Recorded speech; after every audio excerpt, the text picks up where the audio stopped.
Good evening. My name is Sarah Webb. I help Pastor Anna with Warriors of Faith. So some of you may be familiar with my face, and some may not yet. But I wanted to be the warrior this week to share my testimony of what the Lord has done in our lives. I grew up in a pastor's home. I had my mom and dad and my two brothers, and in fact we lived in a pastor's home, but a big majority of the time that I was growing up we were evangelists, and we traveled all over the United States. And so we were very close family. We sang together as a family, and my dad would preach for revivals or camp meetings or whatever, and it was just such an awesome childhood. I have so many good memories and friendships that have lasted through the years, just from the life that I grew up in. As I got older, we settled down in a church in Chattanooga. I think it was 92. We as a family felt very called to Chattanooga. And it was really nice after so many years on the road every week of our life, besides maybe Thanksgiving and Christmas, to be home and go to school and just have a more stable, settled life. Although the evangelist years were awesome, it was just kind of nice to have that stability. And we came to Chattanooga, and they called my dad to be a pastor of a kind of a new start church, and so that was just an adventure. And it's actually where I met my husband. He was a little bit older than me, and he and my brother became close friends, and they were actually my youth pastor. As funny as that is to say that, especially back then, that would have never worked. But after many years of spending time in church together, and then we actually moved to Kentucky in 98, and so I moved away for a little while, and then when I came back to Chattanooga, the Lord brought us back together. There was no question that it was just the Lord and His story that He had written for our lives. And so I think it was about 99, I moved back to Chattanooga. My best friend from high school lived here, and we were just kind of working and having fun, and we lived together, and just being girls, just having a blast together. And Kevin and I formed a relationship during that time, and it was just such an exciting time in my life. In 2000, he asked me to be his wife, and I was ecstatic. Like, we just knew that the Lord had put this whole thing together, and it was just so apparent to us, which is so awesome in those times of question. When those hard moments of marriage, it's so awesome to know and be able to look back and say, we know the Lord put us together without a doubt. And so I'm so thankful for him and for the way the Lord saw fit for us to be together. And so in 2001, we got married and had our dream wedding, and just such an awesome first few years together. And it wasn't very long. I had always said that my heart's desire, I was not into some big career. I just wanted to be a mom.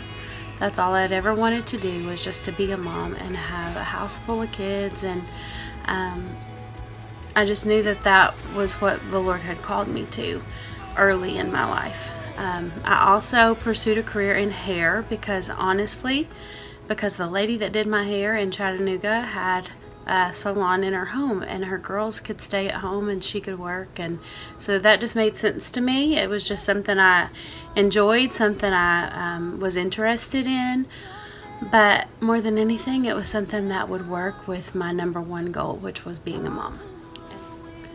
We began trying to have a family. I think it was probably about a year and a half after we got married. We always that was just our goal. We wanted kids pretty soon after marriage, and so we felt like it was probably time for us to start that process. And it was probably a year after we started trying that we just kind of realized this isn't working, and maybe we should see a doctor. And so we did, and soon found out that we needed to be seen by a fertility specialist. And so we went and kind of went through the steps of how that goes, and we're told to come back and they would give us a plan of action, like what they thought we needed to do. And so my husband is a pilot, and he is gone always. That's the story of our life. So he was actually out of town the day that I went back to to get that news, to see like what they recommended for us. And he was, I think, in Idaho that day. It was stamped in our memory because it was such a traumatic day for us. We were told that the only way that we would be able to conceive would be through in vitro fertilization, because I had polycystic ovarian syndrome. And the cost of that was astronomical, at least to us at that point in our lives. And we were just crushed. I remember leaving that office sobbing and calling him in Idaho, and I was just a mess, just because it seemed like all hope that I'd ever had for it, the only thing I'd ever wanted to do, that it was never going to come to pass, because there was no way that we were going to be able to afford that. And so we just he assured me that day, he was like, I'll be home soon. I hate that I'm not there, but it's going to be okay. The Lord will work it out. Which was not what I wanted to hear at that moment. I was so angry because I felt like the Lord had given me this desire to be a mom. And for what? Because it wasn't going to work.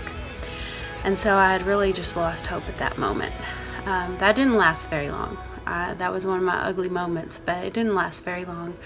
And I researched and talked to friends and other doctors and things like that, and we found out that there was actually a procedure that would be less likely to work, but that there was a procedure that was a lot cheaper, and my chances were very slim of getting pregnant, but I did have a chance with this procedure. And so we jumped on it. We were like, Lord, we're trusting you. We know that you have a plan and a purpose for what we're walking through, and we're going to trust you, but we're going to walk into this and at least give it a try.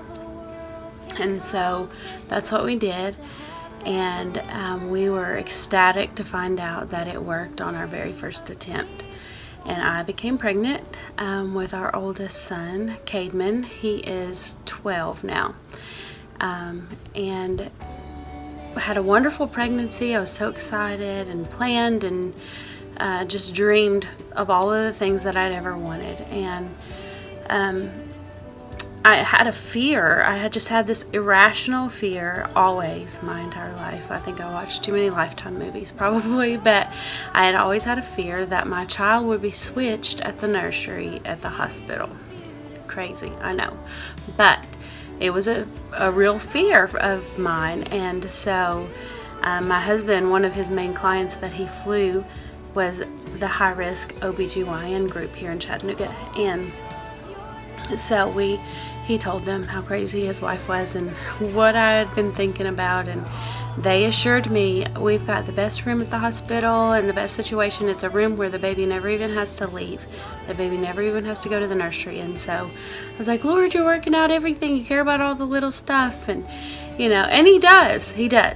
But that's not how our story ended. At 29 weeks, I was laying on the couch one day. Kevin was again out of town. And I was not feeling great, but I had not had any pregnancy issues. And I just remember getting up to go get a drink. And when I stood up, my water broke. And I was 29 weeks along. And I think I just immediately went into shock because I was not hurting at that point.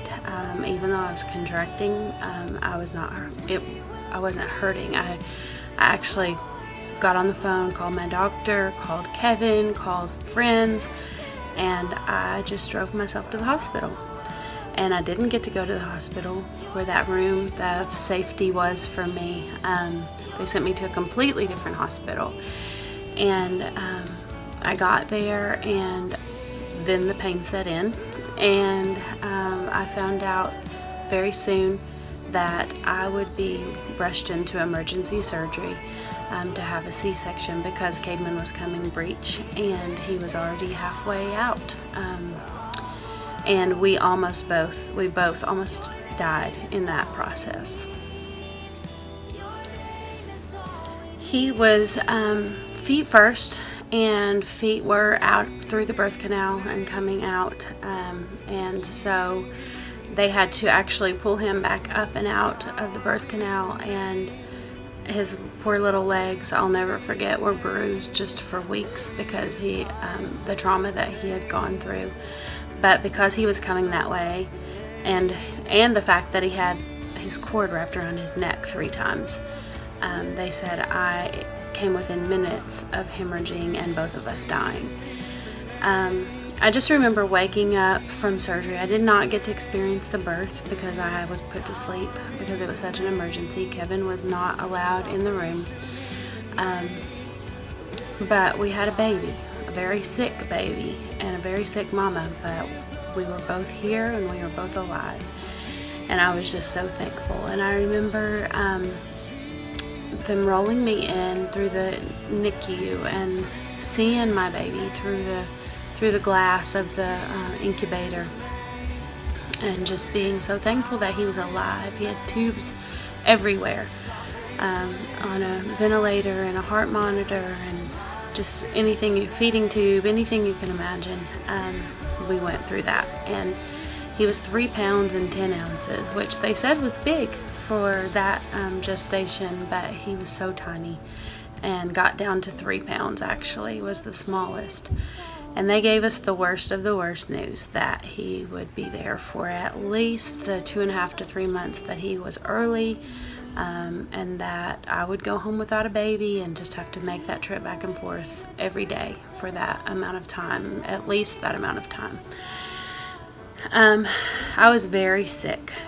After that, I got some kind of an infection, and after surgery, and I was just so sick that I could not even hold my head up. I would have convulsions in the bed because my fever was so high. So all of that to say, those plans did not go our way. And I remember that was the moment in my life that I really understood what faith was about. Like, I had grown up in a pastor's home, wonderful pastor, wonderful dad, great Christian leader, but I had never been through anything hard myself. I'd never been through anything that had tested my faith myself.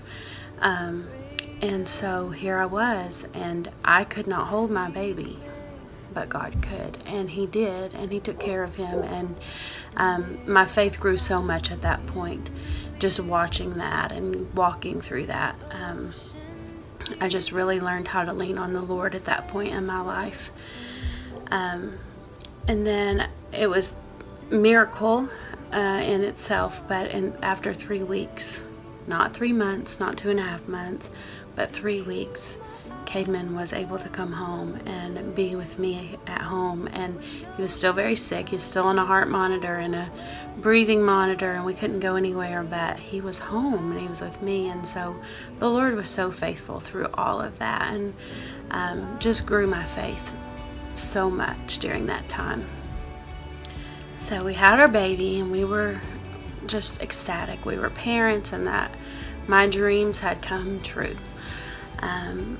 But it was just probably 2 or 3 years later, we decided we would like to grow our family some more. And we knew the process that we had had to go through before, and nothing had changed with my health that was evident. So we went back to the doctor, and they suggested IVF, the really expensive one again, or the same thing that we had done before if we wanted a slimmer chance of pregnancy. And so we said, once again, we don't have that kind of money for the most successful rate procedure. And so We just trusted the Lord, and we were like, okay, God, we want another one, and this is what we did last time, so we know you're going to work it out. Well, we did that about 4 times, and nothing ever happened. We never got pregnant again. And we were serving on a church staff here in Chattanooga. Kevin was a youth pastor again, and we loved that. And we were on a church Christmas retreat, church staff Christmas retreat. And so some of our closest friends, we were all there, and we were just hanging out in Gatlinburg, Christmas time, and sitting around the fireplace watching movies and just having a great time with our friends. And our pastor and his wife were in the process of adopting a little girl from Taiwan. They had one that they adopted from China, and now they were in the process of getting another from Taiwan. And we were so supportive. Adoption had always been something so close to my heart, and I knew that we would probably walk that path at some point. But we had our plan that we wanted to see fulfilled before we wanted to step into that. And I think Kevin especially had reservations about that. And so we were very supportive of them, but that was just not something at that time that we thought we were ready for. And I remember laying on the couch just kind of hanging out and watching a movie, and our pastor's wife came in, and she just said to all of us that were there was probably 4 couples there, and she just said, hey guys, there is a little boy in Taiwan, and the laws there are changing, and it's going to make it very difficult for kids to be adopted from there, and there are going to be a lot of kids that get stuck in the system, and he really needs a home. He was just born. He was like 3 weeks old. And haha, who wants to adopt him is kind of how that came out. And so we were all like, oh, that's great. I hope he finds a family. That's really where we all kind of responded that way and continued on with what we were doing. And I remember laying there watching the movie, and my husband just kind of tapping me and looking at me and saying, are we going to take Cademan to Taiwan when we go and get that little boy? I think my jaw probably hit the floor that night, because I was so shocked that the Lord had moved Kevin's heart so much and so quickly in one evening. And I think we both were just kind of like, oh, what does that even look like? What is that going to be like? But we knew that the Lord had united our hearts to at least get information and see what it was going to look like and be about. Once again, we had nothing saved. We had spent everything that we could spend on fertility. In fact, we were trying to save, but it was Christmas time, and so there was nothing saved. But we were going to try another fertility attempt after the first of the year when we could save the money. And the Lord just spoke so clearly to us, and we were like, okay, God, we know you're saying this, and we will check it, but international adoption is very expensive, and I just don't know how this is going to work out. And I feel like the Lord just whispered to us both, just trust me, just walk into it and just trust me. And so we took baby steps, one step at a time, and just kind of pursued what we thought he was asking us to do. And we would pray, Lord, open the doors wide or close them firmly so that we don't walk into something that you would not want us to do. And I mean, that process, that was it, December of 2011. And by May of 2012, 5 months later, we were in Taiwan and had Zeke, our 8-month-old chubby little Asian baby, in our arms. And the stories of how the finances came and how the Lord provided are phenomenal. I mean, we had nothing saved to go towards this adoption. Now, we did fundraisers, we did benefit concerts, we did yard sales. We would take anybody's junk that they did not want and have huge yard sales, and the Lord provided every penny. There were times that we would be like, okay, God, we've walked through every step that we can, and we're out of money again, and we need to go have a medical done, and it's going to be $207. And no lie, $207 would show up in our mailbox or in my salon, in my in-home salon. Somebody would come get their hair done and leave extra money. And it's not like we ever told anyone we need $207.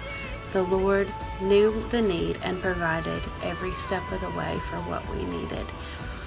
And so we had our precious, precious, precious little baby. And we were once again just ecstatic to see what the Lord had done and how faithful He had been to us.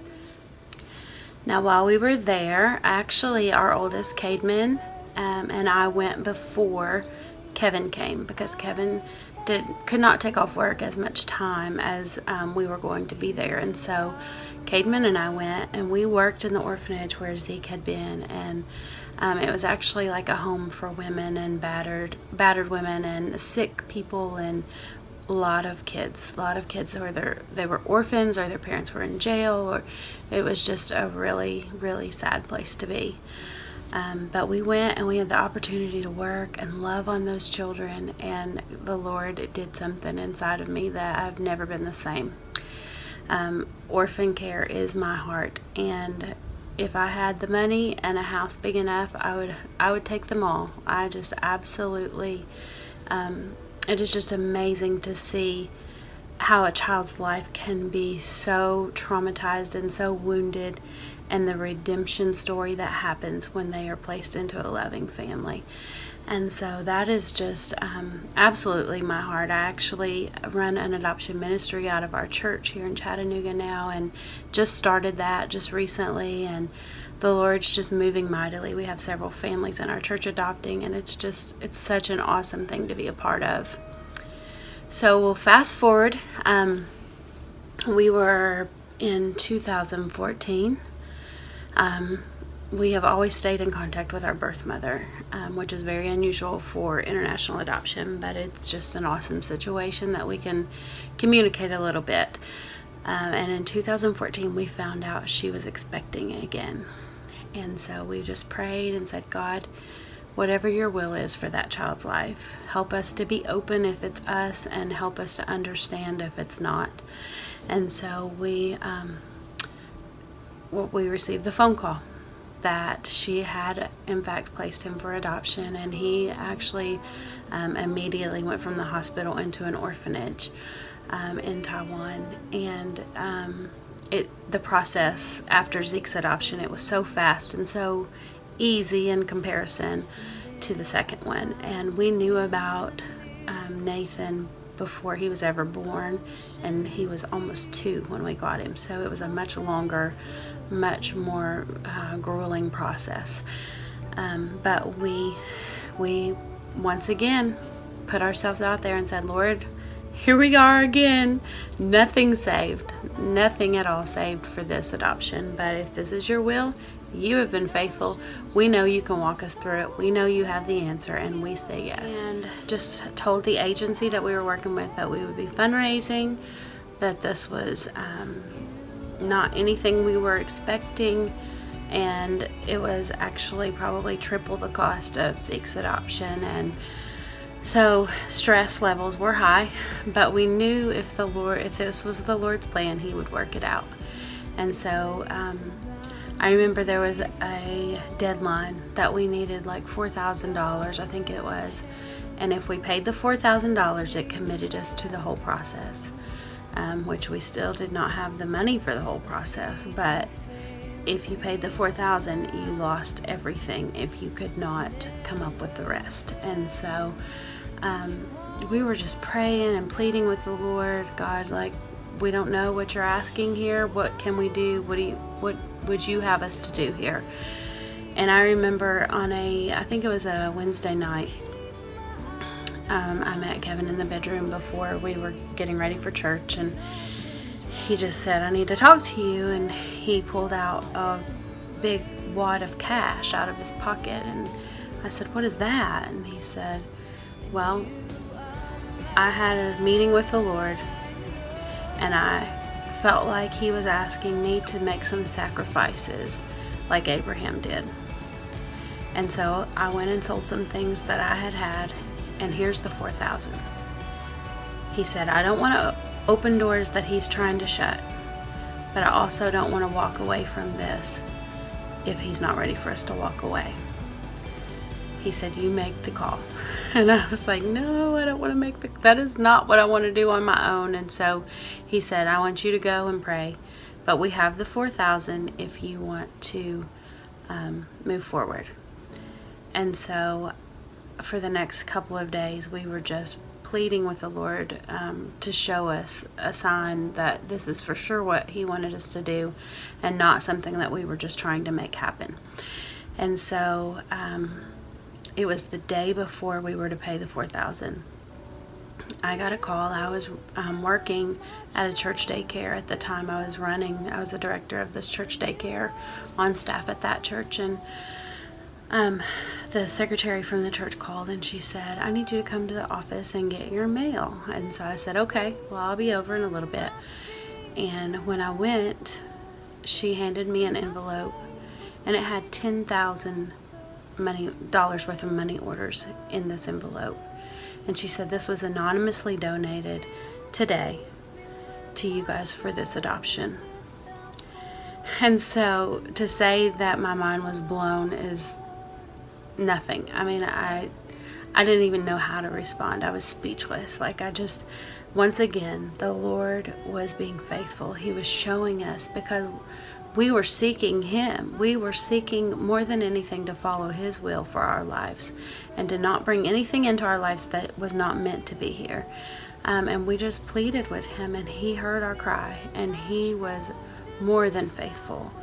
And from that moment on, it's just like the money would just show up when we needed it. It would just show up. Fundraisers, we received grants, we received interest-free loans, and the money was just there. And so in 2016, we went to Taiwan once again to bring home our little Nate.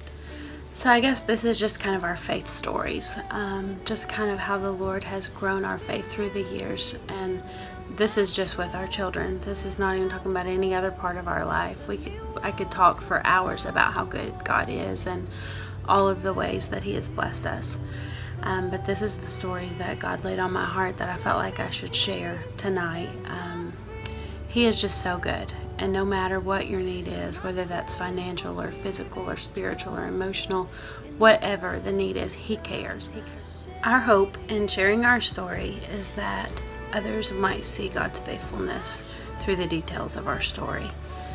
He is faithful, and He will always take care of us. Trust in the Lord with all your heart and lean not on your own understandings meant so much to me during these times, because it was not something logical. It was not something that was easy to understand how it was going to work. But it worked. And it worked because it was His plan and not our own. Just trust Him one step at a time, and He'll take care of you. God bless you.